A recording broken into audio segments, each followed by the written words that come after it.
నమస్తే, welcome to 4 sides TV. సిద్దిపేటలో భూ వివాదాలు రోజురోజుకు రెట్టింపవుతున్నాయి. సిద్దిపేట బైపాస్ రోడ్డులో 1 ఎకరా భూమి 1994లో హిందూ శ్మశాన వాటికకు కేటాయించారు. తెలంగాణ ఏర్పడిన తర్వాత ఆ ఎకరా స్థలం అధునాతన శ్మశాన వాటిక నిర్మాణానికి సరిపోకపోవడంతో మెడికల్ కాలేజీ సమీపంలో విశాలంగా మరొక శ్మశాన వాటికను నిర్మించారు. కానీ ఈ ఎకరా స్థలం ఊరికే ఉండటంతో కొందరి కన్ను దీనిపై పడింది. ఎలాంటి అనుమతులు లేకుండా ఏకంగా నిర్మాణాలే చేపట్టారు.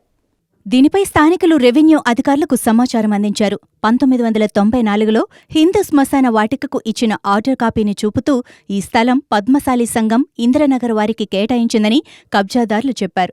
కానీ ఆర్డర్ కాపీలో ఎక్కడా పద్మశాలి సంఘం ప్రస్తావనే లేకపోవడంతో రెవెన్యూ అధికారులు ఈ వివాదం తేలే వరకు ఎలాంటి నిర్మాణాలు చేపట్టవద్దన్నారు. అయినా వారు పద్మశాలి సంఘం బోర్డును ఏర్పాటు చేసి మళ్లీ పనులు ప్రారంభించారు. దీంతో రెవెన్యూ అధికారులు ఆ ఆక్రమణను అడ్డుకున్నారు. విద్యుత్ శాఖ హిందూ శ్మశాన వాటిక పేరు మీద మీటర్ మంజూరు చేసింది. దీనిపై సమగ్ర విచారణ జరిపి దోషులపై కఠిన చర్యలు తీసుకోవాలని ప్రజలు కోరుతున్నారు.